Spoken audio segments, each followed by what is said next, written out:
사랑하는 성도 여러분, 오늘은 선교주일이며 사순절 세 번째 주일입니다. 오늘 누가복음 7장 11절에서 17절 말씀으로 가까이 가서라는 주제로 저와 함께 은혜 받는 귀한 주일 성수가 되시기를 바랍니다. 성도 여러분, 예수 그리스도는 전도하는 사람을 사용하셔서 능력과 구원을 행하셨습니다. 믿음의 사람은 예수를 그리스도로 또 구세주로 믿습니다. 예수님은 능력의 구원이십니다. 믿음의 사람은 예수님을 능력의 구원으로 믿습니다. 예수님이 공생애 중에 능력을 드러내 보이셨습니다. 예수님의 제자들이 성령을 받은 후에 능력을 보이셨습니다. 예수님은 전하는 사람들이 신비한 능력을 나타냈습니다. 오늘날도 예수님의 이름으로 능력을 행하는 사람이 있습니다. 그런데 이 능력이라는 게 사람의 힘으로 어찌할 수 없는 초자연적인 능력이라 믿음의 사람들 중에서 초자연적인 능력을 좋아하는 사람들이 있습니다. 기도하고 능력을 받아서 능력의 사역을 한다면서 예수님의 이름을 드러내기보다는 자기 이름을 드러내는 사람도 있습니다. 능력이 근연하고 믿는다면 능력을 행할 때도 겸손해야 합니다. 예수님의 이름으로 능력을 행하고 혹여 능력이 나타나도 예수님의 이름을 높여야 합니다. 만약 능력이 나타나지 않는다면 예수님이 원하지 않는 거라고 생각하고 능력 사역을 중단해야 합니다. 사람이 원하는 시간에 능력은 나타나지 않습니다. 예수님이 원하시는 시간, 예수님이 필요하다고 하실 때 능력이 나타나는 것입니다. 그리고 예수님의 이름으로 능력이 나타나면 예수님을 믿고 구원받는 사람이 꼭 생겨나게 될 줄로 믿습니다. 아멘이요. 성도 여러분, 정체복의 만남이라는 필집에 나오는 이야기입니다. 내용을 보면 여러 가지 만남을 이야기합니다. 그 만남에 대해 이야기해 보면 가장 잘못된 만남은 생선과 같은 만남입니다. 만날수록 비린내가 묻어나오는 이 만남이기 때문입니다. 그리고 가장 조심해야 하는 만남이 있는데 그것은 꽃송이 같은 만남입니다.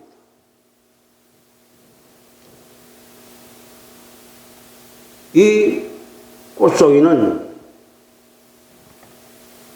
피었을 때는 아름답고 행복하지만 금방 시들어버리고 이 시들어버리면 바로 버려지는 만남이기 때문입니다. 그리고 가장 시간이 아까운 만남이 무엇인지 아십니까? 그것은 지우개 같은 만남입니다. 만남이 금방 순식간에 지워져 버리는 아쉬운 만남이기 때문입니다. 그렇다면 가장 아름다운 만남이 무엇이겠습니까? 그것은 바로 손수건 같은 만남입니다. 이 손수건 같은 만남은 힘들 때는 땀을 닦아주고 슬플 때는 눈물을 닦아주기 때문에 가장 아름다운 만남입니다. 성도 여러분, 인생은 만남이 중요합니다. 그리고 그 만남의 연속이에요. 우리는 여러 가지 만남 속에서 살아가고 있습니다. 만남이 중요한 것은 만남이 인생의 행복과 불행을 결정하기 때문입니다. 인생에서 가장 중요한 축복은 만남의 축복입니다. 아멘입니까? 사랑하는 성도 여러분, 어떤 만남을 가지셨습니까? 여러분, 어떤 만남을 가지셨어요? 여러분에게 사람을 살리는 만남? 사람을 세우는 만남이 있기를 바랍니다. 아멘이요. 여러분, 오늘 본문은 나인성에서 죽은 과부의 아들이 장례식 도중에 다시 살아난 이야기입니다. 성경에는 예수님께서 3번에 걸쳐 죽은 자를 살리시는 이적의 사건이 나옵니다. 첫 번째는 누가복음 7장 14절에서 나인성의 과부의 아들을 살리신 이적과, 두 번째는 마가복음 5장 41절에서 회당장 아이로의 딸을 살리신 이적, 그리고 세 번째는 요한복음 11장 43절에서 44절에 죽은 나사로를 살리신 이적입니다. 그럼 예수님께서 죽은 자를 살리신 이유가 무엇이겠습니까? 예수님은 우리의 문제에 외면하지 않으시고 불쌍히 여기시고 긍휼을 베푸시는 분이시라는 것을 보여주시기 위함이에요. 또 하나는 예수님은 하나님의 아들로서 죽은 자도 살리시는 메시아심을 나타내기 위함입니다. 그리고 세 번째는 예수님 자신이 죽으셨다가 부활하신다는 사실을 미리 보여주신 것이에요. 이것이 죽은 자를 살리신 이유입니다. 오늘 본문에 나오는 이 나인성 과부의 아들을 살리신 이 이적은 여러 가지의 만남의 이야기에서 출발을 합니다. 오늘 본문의 제목은 가까이 가서인데 가까이 가신 목적은 만남을 위한 것이에요. 오늘 본문을 통하여 만남의 의미와 만남의 결과를 생각하며 은혜를 나누고자 합니다. 어떤 만남을 발견할 수 있겠습니까? 첫째, 슬픔의 만남입니다. 슬픔의 만남.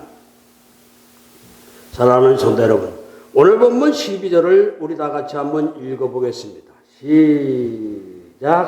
성문에 가까이 이르실 때에 사람들이 한 죽은 자를 메고 나오니 이는 한 어머니의 독자요 그의 어머니는 과부라. 그 성에 많은 사람도 그와 함께 나오거늘. 아멘. 12절을 보니까 12절에서 주어는 사람들인데 이 나인성 사람들입니다. 나인성은 아주 작은 성이라 성에서 일어나는 모든 소문과 소식을 알고 있었을 거예요. 당시 가문의 사람들이 한 동네에 모여 살았던 유대인들의 전통에 생각하면 인적 관계일 수도 있을 것입니다. 그곳에 한 여인이 살고 있었습니다. 좋은 남자를 만나 결혼을 하고 행복한 삶을 소망했겠습니다. 그런데 그 소망은 오래가지 않고 그 남편이 죽어버리고 말았습니다. 절망에 빠진 이 여인은 슬픔 속에서도 독자로 홀로 남은 아들을 생각하며 정신을 차리고 아들을 의지하여 어떻게든 살아내려고 했습니다. 나의 아들은 청년으로 성장하여 이 여인의 희망이 되었습니다. 그던 희망도 잠시 그 하나뿐인 아들마저 어느 날 죽어버리고 맙니다. 하늘이 무너지는 절망에 사로잡힌 여인은 슬픔을 주체하지 못합니다. 이 소식을 들은 나인성의 모든 사람들은 모든 희망을 잃고 슬퍼하는 이 여인의 슬픔에 공감하며 함께 슬퍼합니다. 죽은 시체를 불결하게 생각하여 24시간 이내에 장례를 치르는 유대인의 결례대로 나인성 사람들이 나서서 죽은 자를 메고 성 밖으로 장례를 치르고 있습니다. 그러면 이 무리의 한 사람이라도 슬프지 않는 사람이 있겠습니까? 모두 다 슬퍼합니다. 슬픔이 없다면 오히려 이상한 상황입니다. 최악의 흉상이라 말할 수 있어요. 물론 가장 슬픈 사람은 이 과부입니다. 아멘입니까? 오늘은 지금까지 이 과부에만 의미를 부여하며 말씀을 보았습니다. 근데 오늘은 본문의 주어가 사람들이라는 말씀에 주목해야 할 줄로 믿습니다. 사람들. 오늘 본문 10절 하반절에 보면 그 속에 많은 사람들이 그와 함께 나오거니라고 합니다.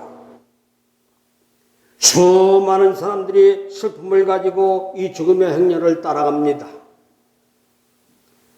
나인성에서 나인의 뜻은 즐거움인데 즐거운 성에서 전혀 즐겁지가 않습니다. 즐거워야 하는 이 성에 많은 사람들이 슬픔에 사로잡혀 있습니다. 그럼 당사자도 아닌데 나인성에 많은 사람들은 왜 이렇게 한결같이 슬픔에 빠져 있는 것입니까? 그것은 슬픔 사랑과의 만남 때문이에요. 절망적인 고난을 당한 이 여인과 함께 슬퍼하고 울어주는 것은 당연하고 칭찬받을 일이에요.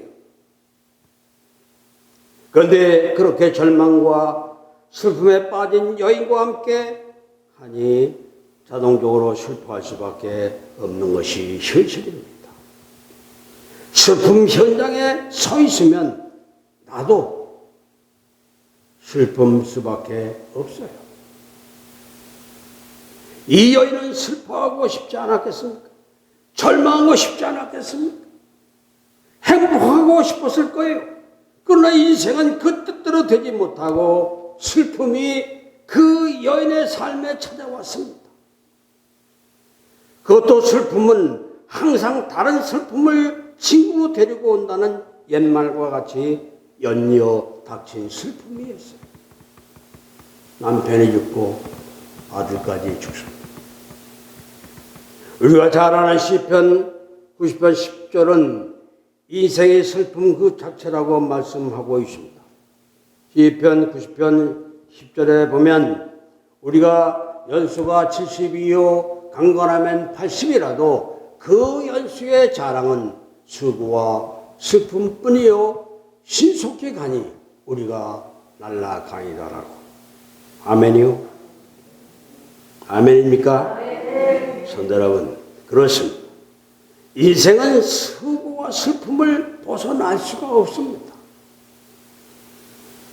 의도하든 의도하지 않든 인생은 수고와 슬픔을 겪을 수밖에 없습니다. 이 본문의 사람들은 사실 자신에게 직접 슬픔이 있었던 것은 아니에요. 그러나 슬픔의 현장에 슬픈 사람과 같이 있으니 어쩔 수 없이 슬픔에 사로잡힐 수밖에 없습니다. 이 슬픔은 사실 피할 수도 있는 슬픔인데 이들은 피하지 않고 함께 슬퍼하고 있습니다. 이런 모습은 칭찬받을 일이지만 본문은 그것을 보여주는 것이 아니라 인생이 이렇게 나 자신뿐 아니라 내 주변의 일로 인하여 계속된 슬픔에 쌓여 있다는 것을 보여주고 있어요. 무엇보다도 이 행렬은 죽음의 행렬이라는 것입니다.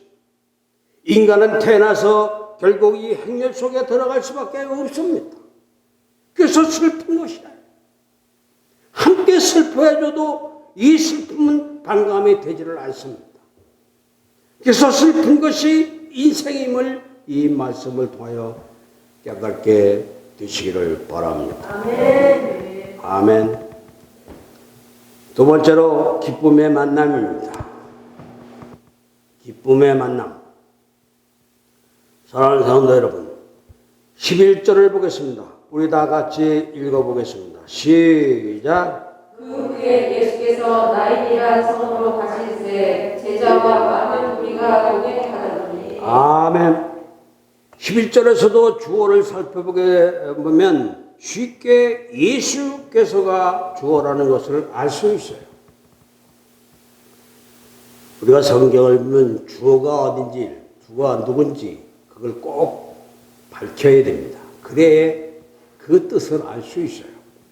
이 본문에는 예수님의 행적이 아주 짧게 기록되어 있습니다. 11절에. 그 후에라고 시작을 합니다. 그는 언제이겠습니까? 누가복음 7장 1절을 보면 예수님께서 가버나움으로 돌아가시는데 그 가버나움에서 백부장의 사랑하는 종의 질병을 고쳐주셨습니다.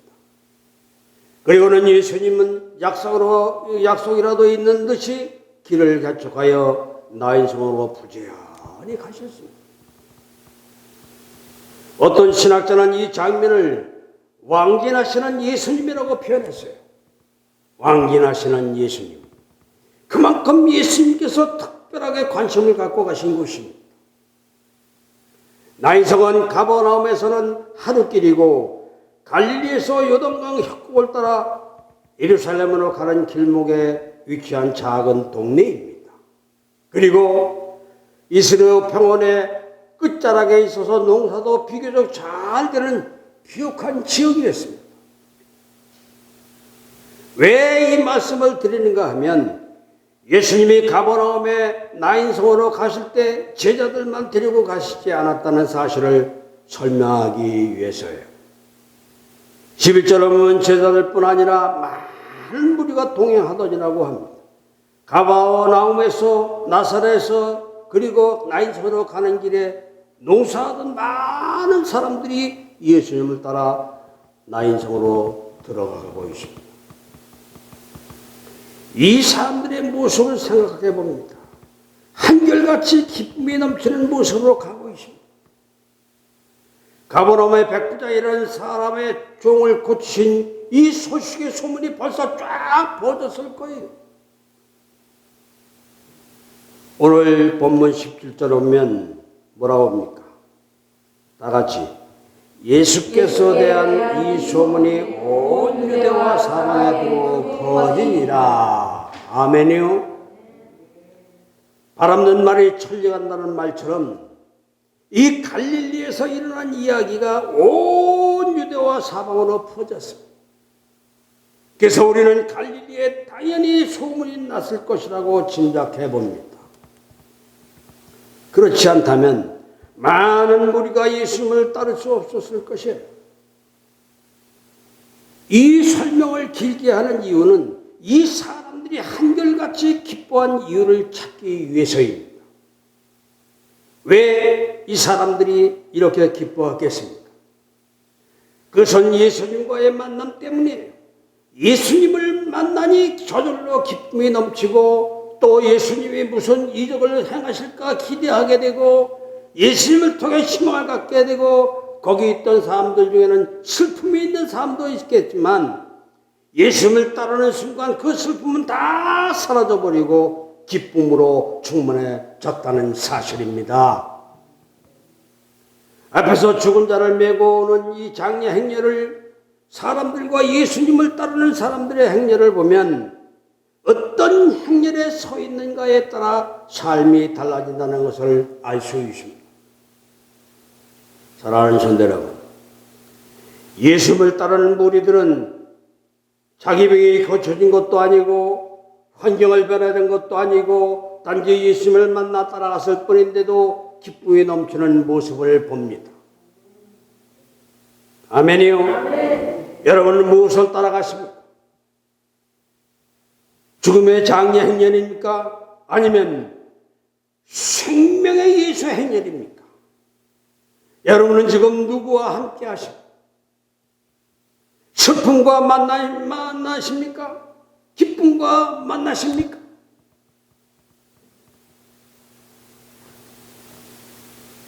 오늘 본문 16절을 보십시오. 우리 다 같이 읽어보겠습니다. 시작. 모든 사람이 두려워하며 하나님께 영광을 돌려 이르되 큰 선지자가 우리 가운데 일어나셨다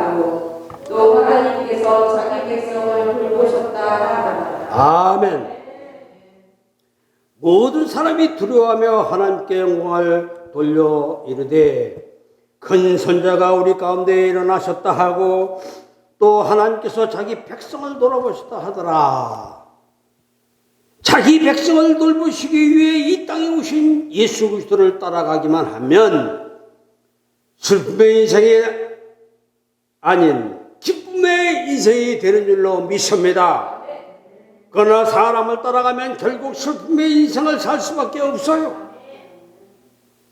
인생은 누구를 만나는가가 가장 중요합니다. 장례례나 예수님의 행렬에 서 있는 것에 감사하시기를 바랍니다. 아멘. 세 번째로 가까이 가서입니다. 가까이 가서. 사랑하는 성도 여러분, 오늘 본문을 보면 간다는 표현이 3번이 나옵니다. 간다는 표현이 3번이 나와요. 첫 번째는 11절에 나인성이라는 성으로 가실새. 두 번째는 12절에 성문에 가까이 이르실 때에. 그리고 14절에서 가까이 가서입니다. 드라마틱하게 점점 더 현장과 가까이 가고 있다는 표현을 하였어요. 처음에 가보로면서 출발하여 나인상하러 가셨습니다. 그리고는 시간에 맞춰 장례식이 끝나기 전에 성문 앞에서 슬픔과 기쁨의 두 행렬이 교차되고 있습니다. 예수님께서는 죽은 청년의 관으로 가십니다.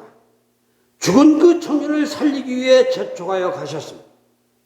도착해서 예수님은 오늘 본문 14절 하반절에 보면 청년아 일어나라 말씀하십니다. 청년아 일어나라.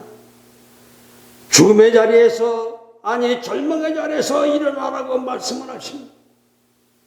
죽은 청년도 예수님을 만나니까 살아납니다.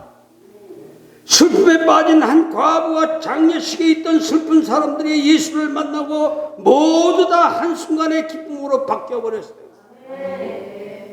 그리고 예수님을 따라왔던 예수님을 만났던 제자들과 많은 무리는 더 큰 기쁨을 맛보게 되었습니다. 여러분, 예수님을 만나면 슬픔도 기쁨으로 절망도 희망으로 바뀝니다. 누구를 만나는가가 중요합니다. 수가성여인은 우물가에서 예수님을 만나 절망의 희망으로 바뀌었습니다. 롯은 보아스를 만나 슬픔의 기쁨으로 바뀌었습니다. 그런데 본문을 보면 사람들이 예수님을 만난 것이 아니라 예수님께서 슬픔의 현장에 찾아오셨어요. 본문은 나인성으로 가실새 또 가까이 이르실 때에 가까이 가서 이렇게 찾아오시는 예수님을 강조하고 있습니다. 이렇게 예수님께서는 여러분의 슬픔의 현장에서 아니 고난의 현장에 찾아오십니다. 우리가 지금 얼마나 어려움에 처하고 있습니까? 이 코로나19 핀텍스 때문에 또 거기에다 또 이 오미크론인가 뭔가 이게 와서 지금 수십만이 지금 하루에도 30-40만 명씩 지금 전염이 되고 있습니다. 하루에 300-400명이 죽고 있습니다. 이 어려운 시기에 우리는 살고 있어요. 신앙의 방은 좋은 교회를 만나면 끝나고 인생의 방은 예수를 만나면 끝난다는 말이 있습니다. 예수님은 슬픔의 현장인 이 땅에 영생의 기쁨을 주시려고 찾아오실 것이에요. 예수를 만나면 여러분 행복하시기를 바랍니다. 아멘이요. 사랑하는 성도 여러분, 먼저는 내가 지금 어느 현장에 있는지 보십시오. 그리고 내가 지금 누구를 만나고 있는지 보십시오. 예수님과 만나고 있는지 사람을 만나고 있는지 돌아보시기를 바랍니다. 세상의 썩은 것을 따라다니지 마십시오. 주님을 따라 생명의 길에 서시기를 바랍니다. 주님과 함께하면 기쁨이 넘칩니다. 슬픔의 현장에서 슬픔의 사람과 만나고 있다면 그 슬픔의 현장을 찾아오시는 예수님으로 인하여 감사와 기쁨으로 바뀌게 될 줄로 믿습니다. 아멘. 영국 시골에서 어느 귀족 집안의 부잣집 아들이 그만 연못에 빠져버리고 말았습니다. 그것을 지켜보던 가난한 집안의 한 아이가 수영을 해서 가까스로 목숨을 건져 냅니다. 그 일로 두 사람은 친구가 됩니다. 고맙게 여긴 귀족의 아들이 가난한 친구의 소원 하나만 말하라고 합니다. 가난한 아이는 평소 소원이었던 런던 대학에 가서 의학 공부를 하고 싶다고 말을 합니다. 귀족 아들은 아버지에게 간청해 가난한 친구를 런던에 보내 의학 공부를 하게 합니다.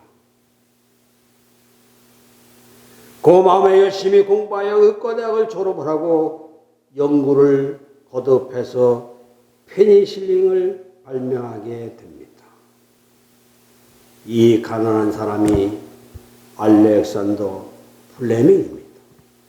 페니실린을 누가 만들었나? 알렉산더 플레밍이에요. 얼마 후 플레밍은 귀족 아들이 폐렴으로 위험하다는 소식을 듣자마자 자신이 이 발명한 페니실린으로 그 귀족 아들을 살려냅니다. 그의 그 귀족 아들은 영국의 유명한 정치가가 됩니다. 그 사람이 바로 위스턴 처칠입니다. 서로가 서로를 살려준 아름다운 만남이지 않습니까? 사랑하는 성도 여러분, 우리는 수많은 만남 속에서 살아갑니다. 사람과의 만남도 이렇듯 좋은 만남이 있습니다. 이런 만남이 있기에 축복을 합니다. 그런데 이런 만남보다 인생 최고의 만남은 예수님과의 만남이에요. 오늘도 우리 삶의 현장에, 때로 슬픔의 현장에 가까이 찾아오시는 예수님을 만나셔서 슬픔의 삶이 기쁨의 삶을 사시를 예수님의 이름으로 축원합니다. 축원합니다. 기도하겠습니다. 예수님의 이름으로 복음을 전할 수 있는 전도의 능력을 주시는 하나님 아버지, 하나님을 모르고 귀신에 들린 사람에게 담대히 주님의 복음을 전파하게 하시고 세상의 못된 습관과 마귀의 악한 사슬에서 벗어날 하늘 힘주심을 감사드립니다.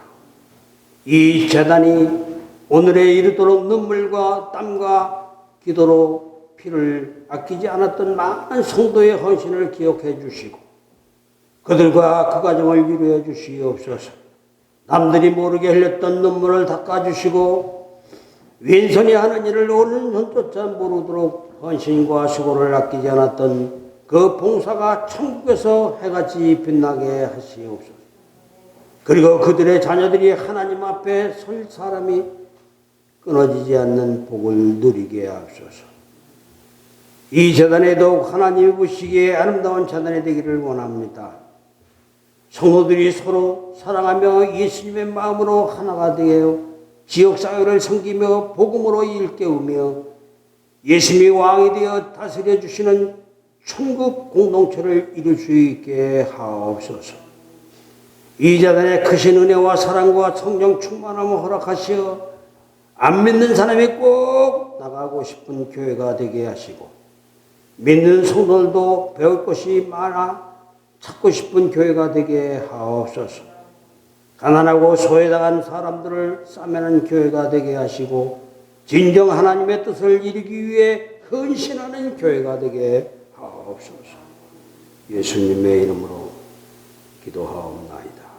아멘.